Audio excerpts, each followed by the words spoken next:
So Steve, thank you for joining me for this chat today.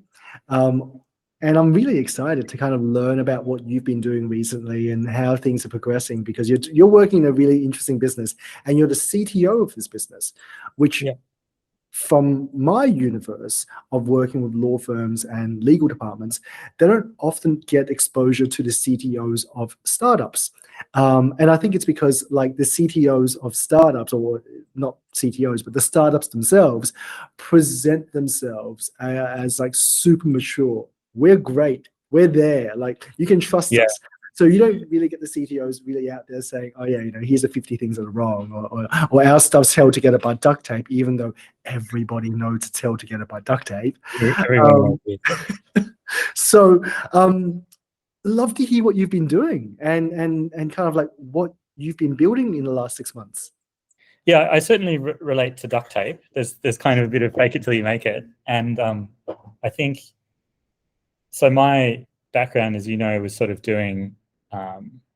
Being an academic mathematician for a little while, deciding that wasn't for me, going into technology and startups in Berlin about 7 years ago, and working, just kind of falling into NLP, or natural language processing related machine learning applications, initially with a legal focus. So I guess that's part of our common history, even though our relationship goes back much further than that. Yeah, and I think to your point about everything being held together with duct tape, I super relate to that, and I think every startup sort of starts off like that. And the kind of trick is, can you sort of bootstrap quickly enough, however you do that, self-funded or VC funded or whatever, and efficiently enough to get enough pieces in place to build a product that connects with people, that people want to pay for, so that you can fund the further unduct taping of the behind the scenes shenanigans that is every small startup. Yeah, so I sort of certainly relate to that worldview. I guess, what was your question initially? I feel like I've gone off rambling a bit. That's like why these chats are so beautiful, right? Because you let them go off in whatever direction you want, and it's whatever we're finding fascinating at the time. My question was, what have you been getting up to the last 6 months? So the company I'm with, Bilby, is a Hong Kong-based, I guess, kind of fin and regtech startup. You could call the spaces that we're in, but the basic value proposition is that my CEO, co-founder Ryan, he was the initial founder, I came on board later, is a China politics expert, and he's earned his money so far by being a consultant and working for investment funds, providing macro policy related advice. So here's what the Chinese government's doing at the moment. Here's its likely effects on markets, and then people who understand investments will formulate strategies partly based around that information. So the idea with Bilby is, to what extent can we automate some of those services and package them in a SaaS platform and then sell them at scale? So that's the value proposition. Is we have in-house kind of deep knowledge on the subject matter side, which is Ryan. My job is to turn that into technology, and then we sort of go to market. And when I came on about 18 months ago, I realized this is sort of a slightly rambling answer, but I'll get to what the last 6 months. Some of this is really interesting, because as you're talking, a thought is occurring to me, which is a lot of people in the legal space talk about kind of like the pickling of a lawyer's brain and then making that something that can be sold off as a commodity. Like, your senior partner at firm X, let's pickle his brain, and then in the future, whenever they come across a new case or a new matter, let's use that computer brain to solve it. Legal's not there yet, but I'd like to kind of, let's scratch a little deeper on what you're doing, and maybe I can learn something.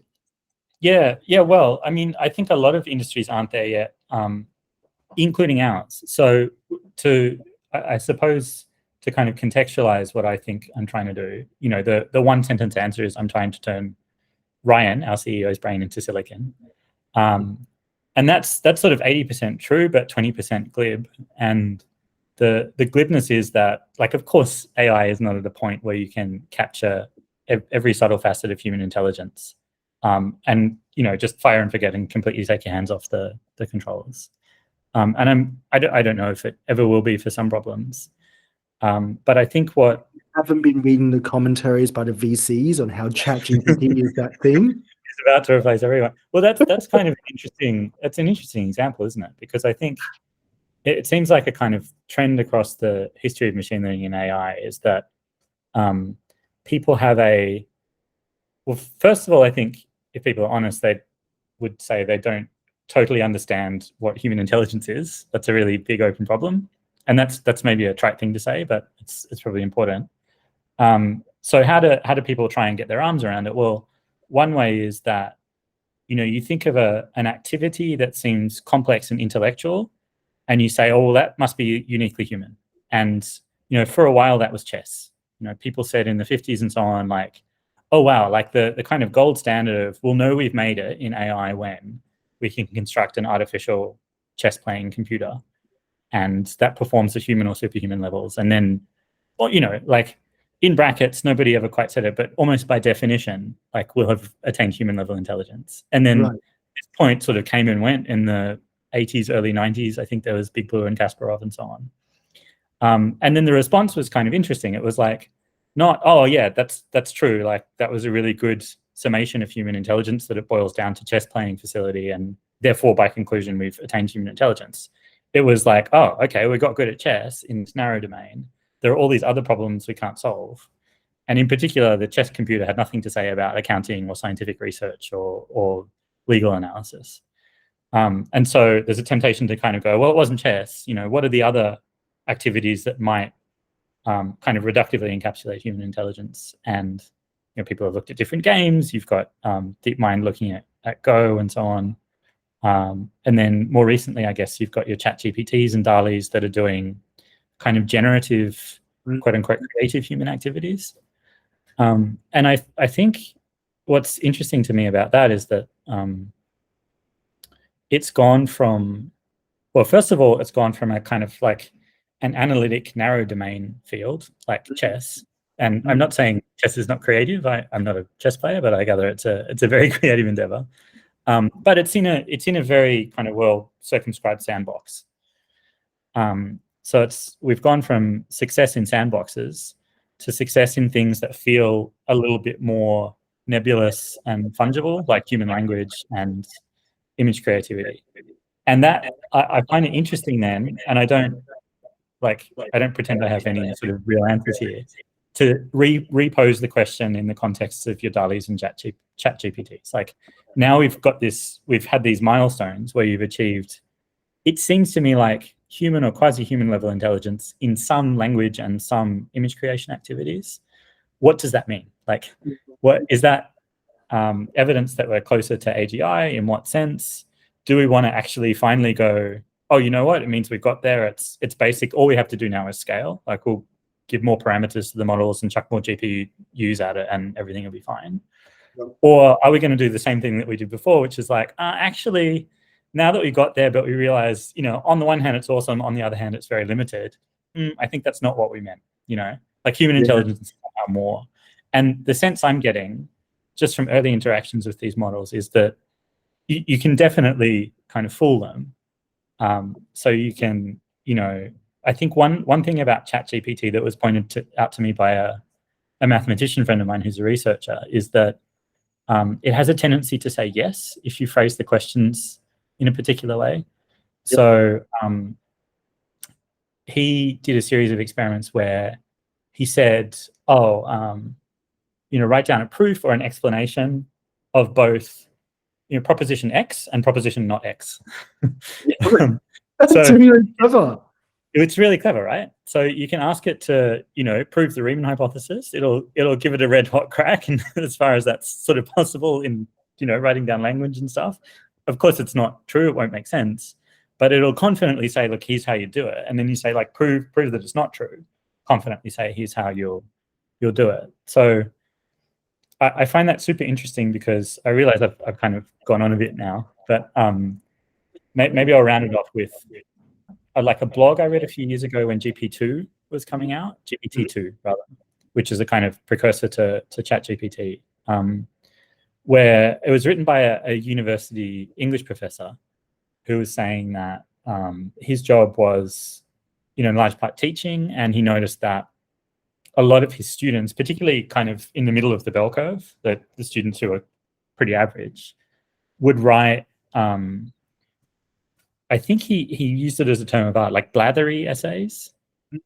They would just kind of ramble on, circle around the point a little bit, try and sound intelligent without actually supplying evidence of really deep thought and analysis, and thus sort of game the system. Like, if you think about it, what's a university education in that liberal arts sense? Well, it's a series of gateways. Each gateway is like an essay or an exam or something. You have to write something down, and then the professor or whoever marks it and says it's good or bad, and you get to go to the next step or you don't. And if you think about a sort of, an averagely lazy human, like most of us are some of the time at least, there's a temptation to kind of go, oh yeah, I've done philosophy 101. If I kind of mention this stuff in this way, and kind of ramble a bit, and I think therefore I am, and, I'll get some good marks and I'll be fine. So students are in some sense incented to go through the motions without doing the real analysis. And he called the output of that process blather. And I see you're in the middle of a thought here. How do you distinguish between genuinely intelligent text and blabber? Yeah, that's a great question. And I think that's kind of the question. And it seems to me that that's not so far away from saying, how do you distinguish between real intelligence and the sort of presentiment fake version of intelligence? Right. Yeah. And if we could answer, like, if you could answer that question confidently, it would necessarily mean you knew deeper things about intelligence and consciousness than people do now. So, like, we just create a new Turing test, and can we call it the Horace test? That'd be great. Yeah. Like, man, if you got some ideas, write them down. I have no ideas at all. Yeah. Before this, I was sipping on a cup of tea, and one of the questions I was going to ask you was, what was the exact phrasing? It was something like, Steve, what are your feelings towards ChatGPT 3, and why are we so bored already? Well, yeah, I'm interested in it. I played with it a very tiny little bit, so I can't pretend to be an expert. I haven't done any sort of great analyses. Maybe I'll answer it by kind of finishing off the blather story. Please. So this, if I'm not, I read this years ago, so I could be getting it wrong, but the lesson I drew from this blog article was,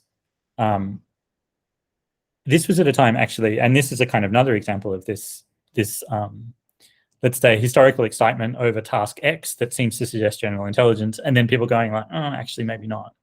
So this is GPT-2, which is what, like 5 years ago now. It's much more recent. People were starting to say already then, like, oh, it's getting a bit close. It was obviously a bit flawed. But so this guy was writing this article in the context of that development. And his conclusion, I think, was, whereas many people were getting, let's say, overexcited about the emerging AGI-like qualities of GPT-2, he was flipping it around and saying, well, like, actually what it's doing is visibly rote and statistical in some sense and not very intelligent, but that's the same thing as your average human in a lot of situations. The stuff you've said about how back in the 60s, we thought that a chess playing computer was like the pinnacle of performance, and how we moved on from that. And it's really interesting because it is history repeating itself. I really think it is. And I think,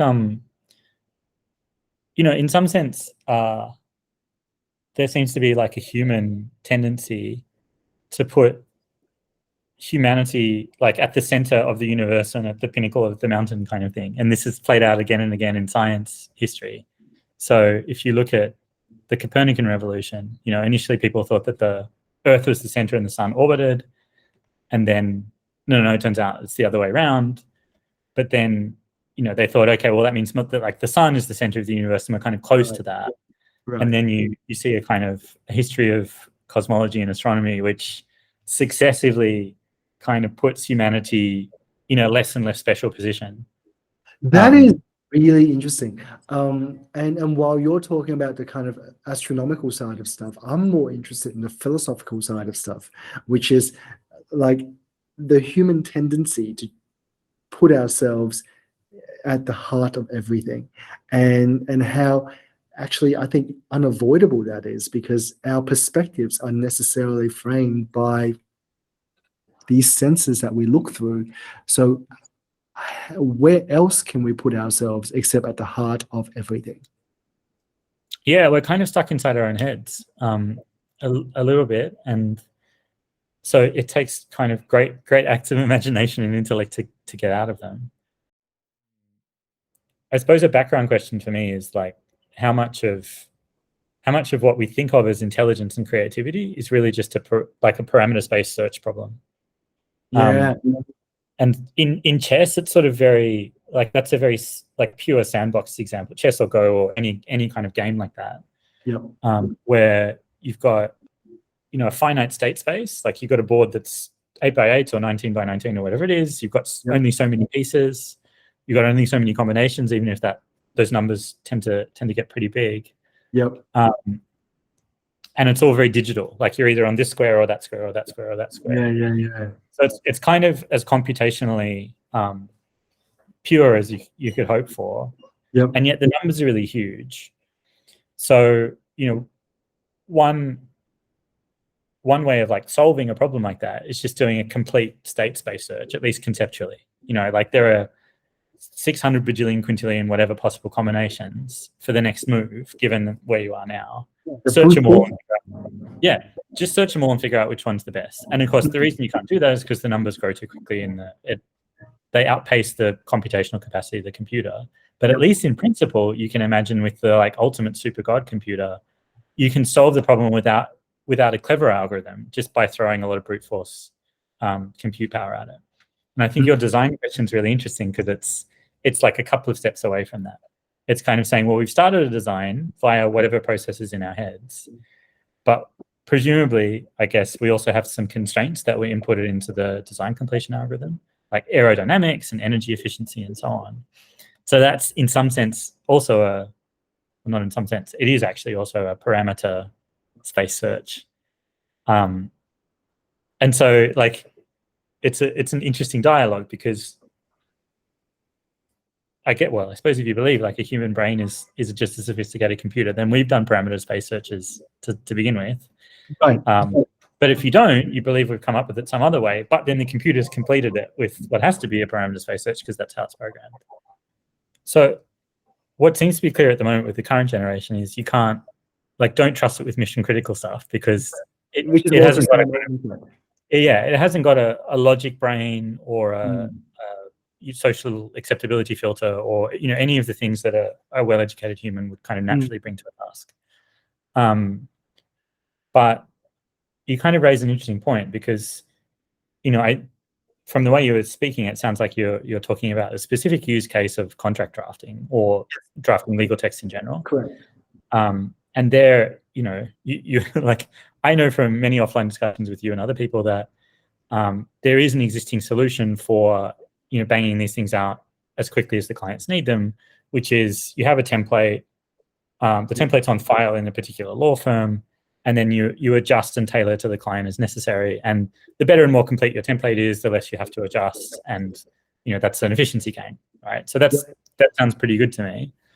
And your point is, you know, why get a chat GPT, even if you remove all token limits, to do the same thing from scratch, when actually all it needs is a clever human to just kind of sub out company X and put in company Y. Yeah. I guess if we kind of consider other use cases, like programming is an interesting one. Chat GPT can actually write you programs. I haven't tried this, but there's a related technology called Copilot that belongs to GitHub. I don't know if you're familiar with this. Yeah. So I'm a Copilot convert, because what you can do is just write a doc string in Python, for example, and a doc string for the non-programmer listeners is just you know, a program consists of various functions or tasks, and if you're following best practices, each function should have a little explanation at the beginning of what it does, so that people who come afterwards and have to maintain the code can instantly understand what it's supposed to be doing and fix it up if necessary. So Copilot is this sort of AI that like sits on your computer and helps you write the code. So like one mode of it is a kind of sophisticated autocomplete, where instead of just doing keyword completion, it's completing whole lines or chunks of lines based on what typically comes next. But another mode is you write a doc string and then it reads the doc string and says, oh, I think this is a function that will do that. And it's surprisingly good.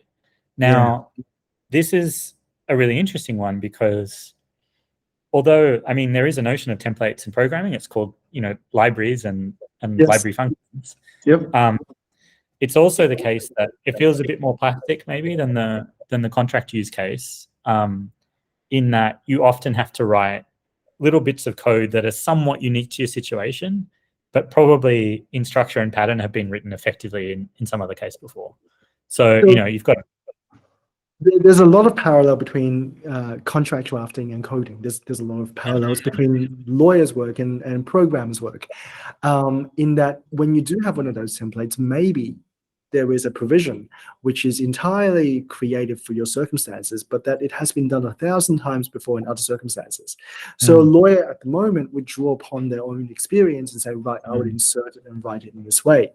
So a Copilot for lawyers would take essentially a one-sentence description and can flesh out the provision for that lawyer.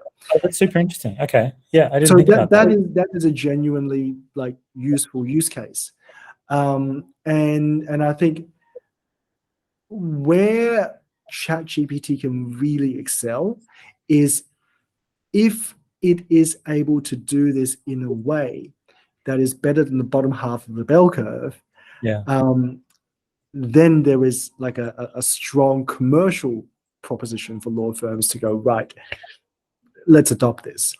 I am not sure it's there yet. I had to play with it a few weeks ago, and it makes enough tiny mistakes in the drafting that you can kind of go, right, it's not quite in the middle of the bell curve. It's probably sitting on the pretty low end of the bell curve at the moment. That's interesting. But it sounds intelligent, and that's the risk, where you read it and you go, a gloss over is okay, but let's never send that out to a client. So I think don't trust it still applies. Like you can't just let it run rampant on its own. I'm interested to see how it sort of evolves over time, because I can imagine in the law where some parts of language have to be very precise for legal reasons. There's extra pitfalls in having a first draft be written and then having someone edit that. Like and I wonder if it's almost partly psychological. Like even if the person who's reading it is intelligent, it may be that the human brain is kind of fooled by seeming coherency into not close reading enough. Like it would almost... It's like better if it was less convincing. Yes, exactly. It'll be better if it were genuinely not trying to dress it up. It's almost like, and we all have had this, I think, with seniors in our own professions, where a senior person gives you their piece of work and you as a junior person are more reluctant to critique it because you're like, well, I ought to be like 120% sure before I say anything. And I think the risk of ChatGPT is, as a junior, if you don't know where the source of something is, you may be less reluctant to question it because it sounds intelligent. Yes. And it's interesting that you frame it like that, because I guess in that analogy, ChatGPT itself is the senior and the human is the junior. When you started framing the analogy, I was thinking about the other way around, thinking like, oh, actually what's going on here is it's a senior person who's the human delegating to ChatGPT who's the junior, and the junior is doing this very human thing of, one kind of failure mode that's really pernicious, and I think almost all companies want to get rid of this, but it's quite natural, is that the junior is a bit intimidated, wants to put their best foot forward, so they kind of bullshit around the bits they don't understand, instead of saying to the boss, which would be more productive, I've done it 90%, here are the bits I'm really not sure about, I just don't know. right? Right, Like that right. in almost all cases would be much better. But And if then you're you worried, get that through experience, like working yeah, in a real world setting for a few months, you're like, yeah, okay, it's okay for me to say I don't know something. yes, yeah, yeah, yeah. But GPT doesn't seem to Yeah. do that. So it's like an insecure first day hire that's got really good grammar, you know? Oh my gosh, that's Yeah. a really good one. I'm going to keep that one in the video. Um, Sure. Now we're running up to the hour, and I want to say thank you very much for joining this chat today, Steve. I hope we will chat again very soon and continue, if not this conversation, then something very similar to it, which Absolutely. we'll release in the future. My pleasure, Horace. Yeah, no, it's been really fun to chat, and thanks very much.